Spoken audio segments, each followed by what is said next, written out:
बंडखोरीच्या नंतर खासदार नागेश पाटील आष्टीकर यांनी एबीपी माझाला प्रतिक्रिया दिली। ठाकरे गटामधल्या नेत्यांच्या बोलण्याच्या अतिरेकीपणामुळे हा निर्णय घेतल्याचं आष्टीकरांनी म्हटलंय। 18 जून पर्यंत आम्ही कुठेही गेलेलो नव्हतो, विकासासाठी निर्णय घेतल्याचं देखील आष्टीकरांनी स्पष्ट केलं। निधी आणण्यासाठी पाऊल उचलल्याचं देखील नागेश पाटील आष्टीकर यावेळी म्हणाले।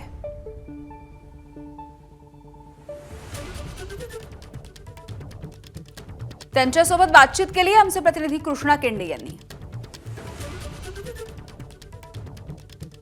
नागेश पाटील आष्टीकर आपल्या सोबत आहेत, हिंगोलीचे खासदार आहेत आणि त्यांनी आता पक्ष सोडल्याची घोषणा केलेली आहे। आष्टीकर साहेब, आपलं एबीपी माझामध्ये स्वागत आहे। काय कारण असं होतं की ज्यांनी आपल्याला असं वाटलं की उद्धव ठाकरेंची साथ सोडायला हवी? नाही, साथ सोडण्याचा विषय नव्हता।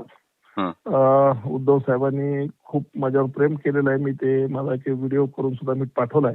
मी कोणावर नाराज वगैरे होऊन अजिबात जात नाहीये, पण ज्या जनतेने मला एवढ्या मोठ्या प्रमाणामध्ये विश्वास ठेवून निवडून दिलं, त्यांचे कामं होत नाहीयेत, निधी मिळत नाहीये किंवा विरोधी पक्षात राहून मला त्यांच्यासाठी जे काही कामं करायचे, मी 2 वर्ष खूप प्रयत्न करून पाहिला, नाही त्या गोष्टीसाठी प्रयत्न केला। प्रत्येक ऑफिसमध्ये जाऊन माझा पूर्णपणे जेवढं मला वेटीत धरता येते तेवढं सगळं धरून पाहिलं, पण ज्या पद्धतीनं कामं व्हायला पाहिजे त्या पद्धतीने कामं होत नाहीत आणि लोकांच्या नाराज्या होतात आणि बरेचसे कार्यकर्ते मग शिर्डीला यायला लागतात।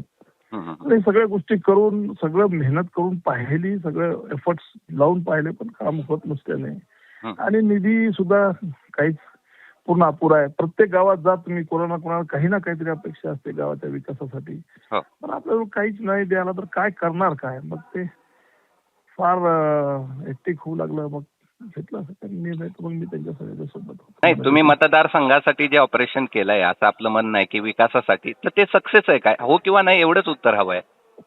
होईल, आता होईल तर असं वाटतं की मी ज्या गोष्टीसाठी गेलो ते सगळ्या गोष्टी होतील असं माझा विश्वास आहे। म्हणजे ऑपरेशन पूर्ण झालेलं आहे?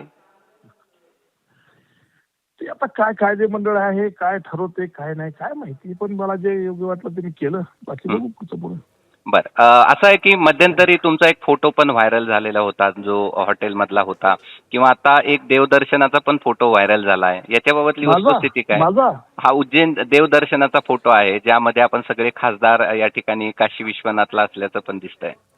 नाही, माझा तर व्हिडिओ तसा कुठला माझ्या तर निर्देशनात आला नाही किंवा मला काही त्याच्याबद्दल माहिती नाही, पण हॉटेलमधला जो काही व्हिडिओ होता तो काय म्हणतो, ते कुठला व्हिडिओ होता?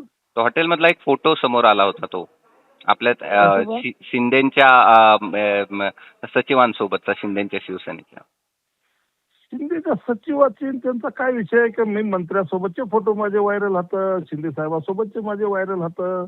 कोणापाशी जाणं हा म्हणजे काय तसा अर्थ काढण्याची आवश्यकता नाहीये त्या गोष्टीची, पण ते काय युजली कॅज्युअली बैठकीचा भाग होता, जेवण्यासाठी गेलेला भाग होता, पण ते मला नाही वाटत त्याला काय तेवढं वेटेज दिलं पाहिजे त्या गोष्टीला। बरं, दुसरं आणखीन यामध्ये असं आहे की संजय राऊतांनी टीका केली ती तुमच्यापर्यंत पोहोचली, त्याबद्दल तुमचं काय मत आहे का? नाही, जाऊ दे, माझ्या वडिलाप्रमाणे आहेत ते, त्यांनी मोठे माणस आहेत, माझ्या वडिलाप्रमाणे आहेत, त्यांनी काय बोललं तर मला वाईट वाटायचं काही कारण नाहीये। उद्धव ठाकरे, आदित्य ठाकरे यांच्याशी काय बोलणं झालं? नाही, काय नाही बोलणं झालं नाही, पण मला बिलकुल त्यांचं मला खूप प्रेम केलं त्या लोकांनी सगळ्यांनी माझ्यावर। मला काहीही त्यांच्या बोलण्याचं काहीही मला वाईट वाटणार नाही।